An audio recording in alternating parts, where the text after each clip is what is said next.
اس دن کے اندر چونکہ اللہ پاک نے آدم علیہ السلام کے وجود مبارک بشری جو ہے اس کو تیار کرنے کے لیے روئے زمین کے مختلف اقسام سے اور مختلف مقامات سے مٹی کو اللہ پاک نے جمع کیا جبرائیل علیہ السلام کے ذریعے، اور اس کو گندھوا کر پانی ملا کے تو اس سے آدم علیہ السلام کا جسم مبارک کا پیکر جو ہے نا وہ اللہ پاک نے بنایا۔ تو یہ سب کچھ آدم علیہ السلام کے وجود کے اندر یہ مٹیاں مختلف مقامات کی جمع کی گئیں، تو اس نسبت سے اس کا نام یوم الجمعہ ہوا۔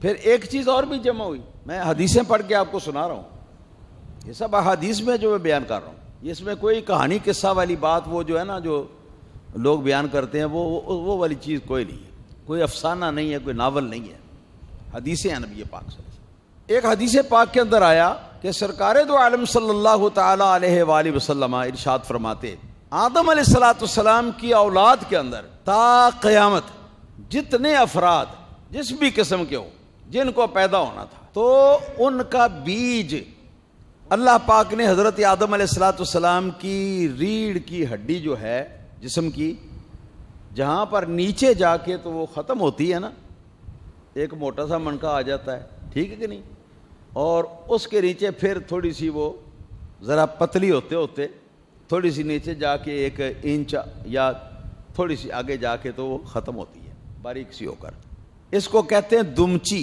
کیا کہتے ہیں اس کو؟ دمچی۔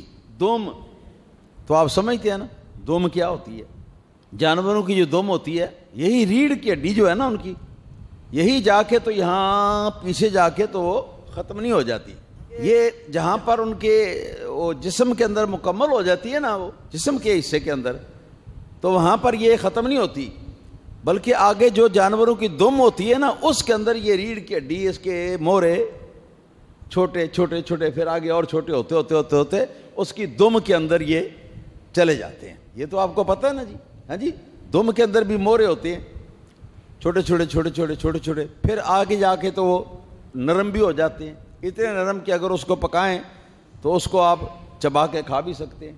دم یہ تو آپ جانتے ہیں، ہاں جی، بھینس کی دم، گائے کی دم وغیرہ، گھوڑے کی دم، ہاتھی کی دم، یہ سب آپ جانتے ہیں، لیکن دم چی کیا ہے؟ چی کا لفظ جو ہے یہ فارسی زبان میں چی کا حرف جو ہے یہ تصغیر بنانے کے لیے ہوتا ہے۔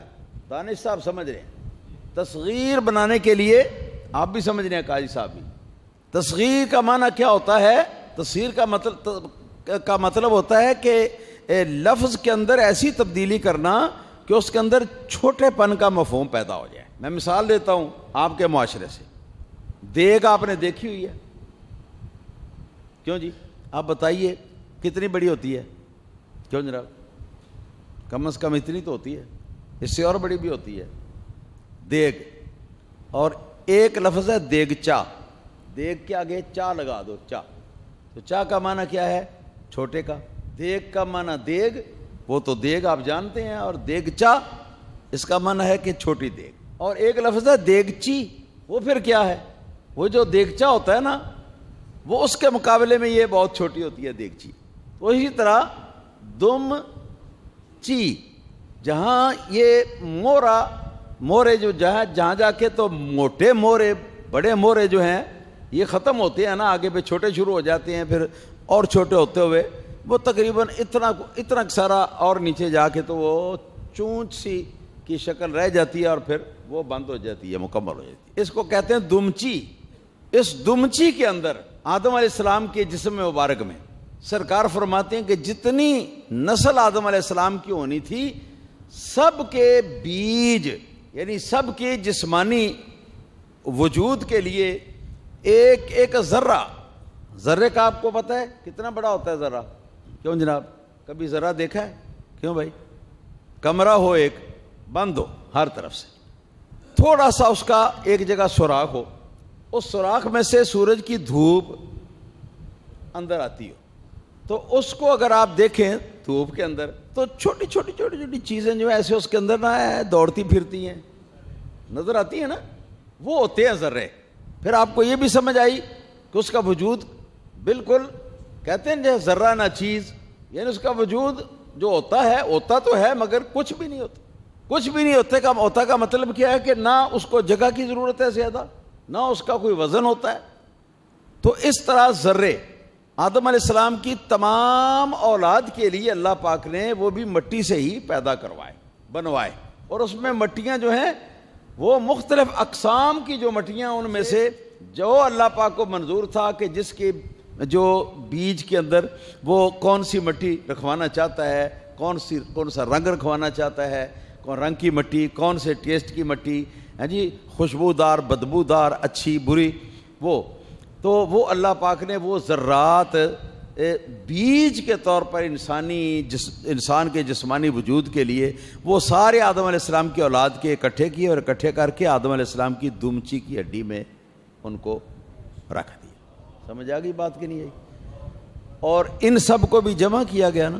تو یوم الجمعہ کا لفظ اس کے اوپر بھی صادق آتا ہے کہ تمام ذریت آدم علیہ السلام کے جو جسمانی وجود ہیں ان کے لیے جو اصل ذرے ہیں جن کے اوپر ان لوگوں کا نام جو ہے اللہ تعالیٰ کے نزدیک اور فرشتوں کے نزدیک بولا جاتا تھا، ہاں جی، اور وہ ذرے ہیں اور ان کی حقیقت ان لوگوں کے بیج کی حقیقت ہے، ہاں جی، کہ جب اللہ کو منظور ہوگا تو وہ جو بیج اللہ پاک چاہے گا وہ آگے چل کے تو وہ اپنا جو تخلیقی عمل ہے مزید اس کے اندر گزر کر تو ایک پورا انسان کا بچہ جو ہے وہ بن کے شکم مادر سے وہ دنیا میں آ جائے گا، ہے جی. فتبارک اللہ احسن الخالقین. موجودہ سائنس بھی مانتی آج اس بات کو، مگر سائنس کے پیدا ہونے سے کئی صدیاں پہلے اللہ کے پیارے رسول جناب محمد الرسول اللہ صلی اللہ تعالی وسلم نے ہم کو یہ بتا دیا تھا. اب پھر یہ ایسا ہوا کہ مثلا آپ پیدا ہوئے نا، تو جو آپ کا وہ بیج تھا تو اس بیج کے اندر تمام ان انسانوں کے بیج جو ہیں وہ بھی رکھے ہوئے تھے کہ جو آپ کی نسل سے پیدا ہوں گے اب قیامت تک، جو میری نسل میں پیدا ہوں گے ان کے بیج جو ہیں وہ میری دمچی کی ہڈی کے اندر موجود ہیں اور اپنے اپنے وقت پر یہ مجھ سے یہ منتقل ہوں گے. ٹھیک ہے کہ نہیں؟ آگے اگلی نسلوں کے اندر یہ منتقل ہوتے چلے جائیں گے، جس کے ذریعے سے آگے انہوں نے دنیا میں آنا ہے وہاں تک یہ منتقل ہوتے چلے جائیں گے. ہاں جی، فتبارک اللہ احسن الخالقین. اللہ پاک نے ان سب کو اکٹھا کر کے تو آدم علیہ السلام کی دمچی کی ہڈی میں اللہ پاک نے رکھ دیا. اور یہ بھی جمع کرنے کا عمل ہے، اس لیے اس دن کا نام، جس دن یہ عمل مکمل ہوا تو اس دن کو کہتے ہیں یوم الجمعہ، جمع کرنے کا دن. آپ کو سمجھ شریف آئی؟ تو میں ایک اور حدیث پاک آپ کو سناتا ہوں، آپ کو خوب سمجھ آ جائے گی. اللہ پاک کے پیارے حبیب صلی اللہ تعالی علیہ وسلم نے ارشاد فرمایا، ازل میں ابھی آدم علیہ السلام پیدا ہوئے تھے اور کوئی انسان جو ہے اس کا بشری وجود پیدا نہیں ہوا تھا. حضرت محمد مصطفیٰ صلی اللہ علیہ وسلم حقیقت نوری کی شکل میں آپ پہلے موجود تھے ساری کائنات سے. ہم تو پیکر بشری کی بات کر رہے ہیں. حضرت آدم علیہ السلام کی ریڑھ کی ہڈی جو ہے نا دمچی، اس میں سے اللہ پاک نے چھوٹی چھوٹی چیونٹیوں کی شکل میں اللہ پاک نے تمام آدم علیہ السلام کی اولاد کے جو بیج تھے ان کو نکالا اور عالم ارواح میں ان کی روحیں جو ہیں وہ تو ایک ہی دن ساری پیدا ہو چکی تھی. ہر ایک اس بیج کو عالم ارواح میں سے روح کے ساتھ کنیکشن دیا جی. تو آگے پھر وہ نکلنے کے بعد ان کے اندر دو گروپ بن گئے ہیں جی. ایک گروپ کی وہ بریک بریک چونٹیاں حضرت آدم علیہ السلام کی دائیں طرف جمع ہو گئی حد نظر تک. ایک گروپ کی چونٹیاں جو ہیں وہ بائیں طرف جو ہے وہ جمع ہو گئی. یہ حدیث پاک ہے، سیاہ ستہ کی حدیث ہے. حضرت آدم علیہ السلام کی حالت یہ تھی، اللہ پاک نے فرمایا کہ آدم یہ تمہاری نسل ہے، ان کے یہ بیج ہیں، بیج کے ذرے چھوٹی چھوٹی معلوم نامعلوم چونٹیوں کی شکل میں، ان کو روح کا کنیکشن دیا ہوا ہے. تو اب آدم علیہ السلام ان کو دیکھو، اپنی اولاد کے دیکھو، اولاد کو دیکھو.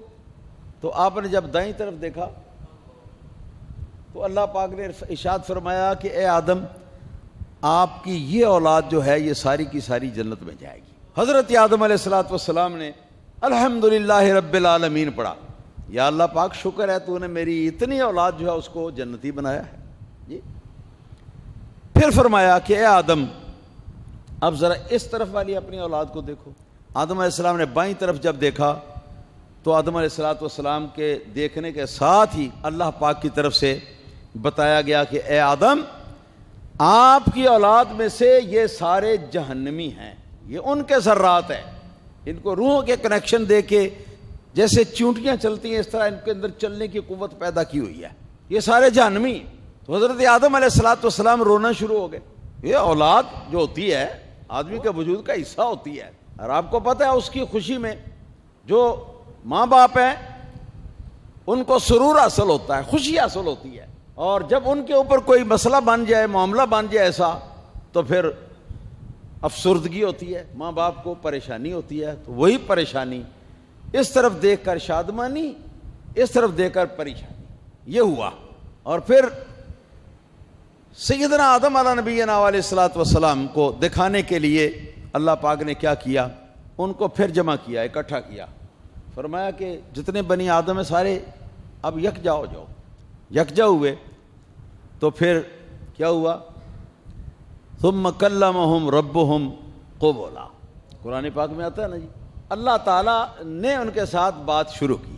قبولا کا مطلب یہ ہے کہ وہ نہیں ابھی اللہ سے بولے تھے، ہاں جی، اللہ تعالیٰ ان سے بولا، فرمایا الست بربکم، بتاؤ میں تمہارا رب نہیں ہوں؟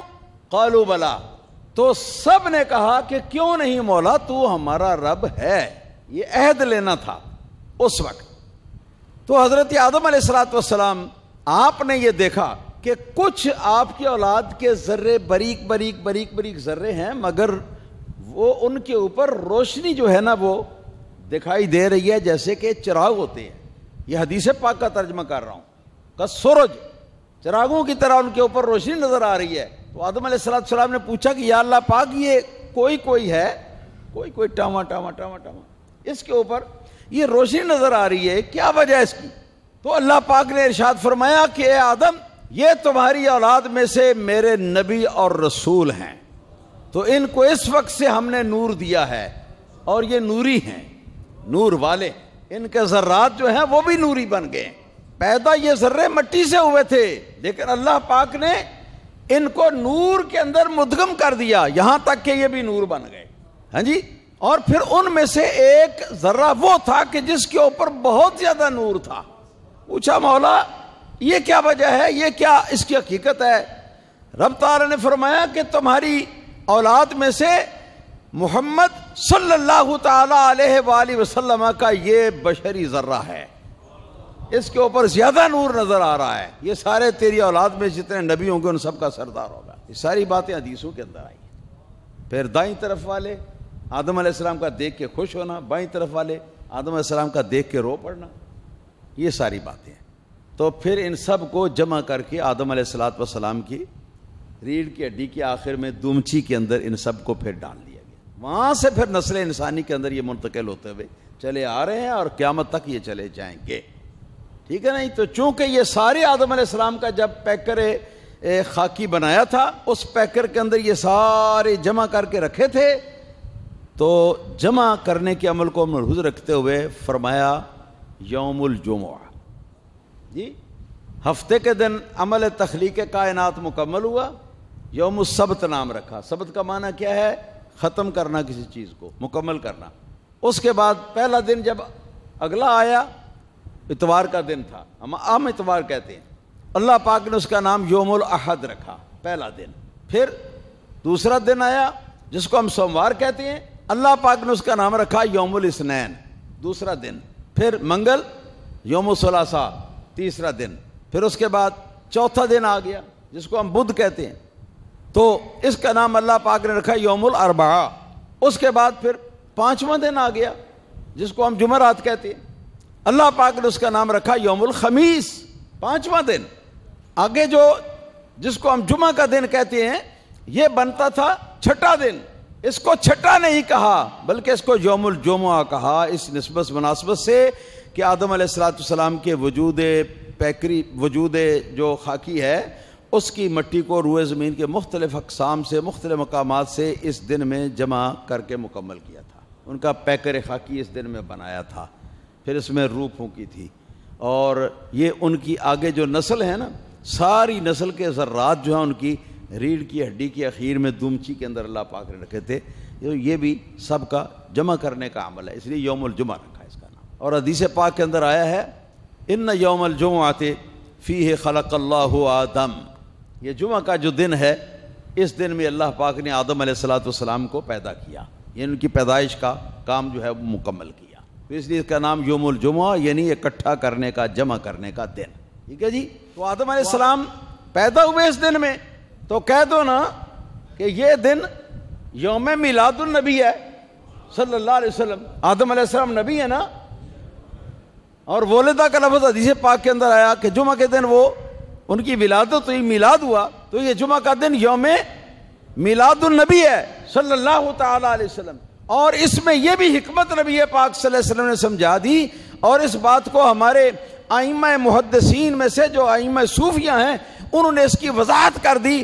انہوں نے فرمایا کہ اس دن کو جو عزت ملی ہے کہ اس کو نبی پاک صلی اللہ علیہ وسلم نے مسلمانوں کے لیے عید کا دن قرار دیا ہے اور مساکین امت محمدیہ کے لوگوں کے لیے حج کا دن قرار دیا ہے. اس کی علت جو ہے، علت غائی اس کی جو ہے، وہ علت جو ہے وہ یہ ہے کہ اس دن کے اندر ایک نبی کا میلاد شریف ہوا تھا، اور آدم علیہ السلام کا یہ میلاد شریف ہر ہفتے میں ایک بار بنانے کا ہمیں حکم ہوا. اور وہ کیا ہے کہ ہم یہ جمعہ پڑھتے ہیں، خطبہ ہوتا ہے، سارا کچھ ہوتا ہے. تو اس میں ہمیں حضرت آدم علیہ السلام کی پیدائش اور یہ میلاد النبی صلی اللہ علیہ وسلم کی جو تخصیص ہے اور جو اس کے فیوض اور برکات ہیں ان کی طرف ہمیں اپنی نظر رکھنی چاہیے. وآخر دعوانا الحمدللہ رب العالمین.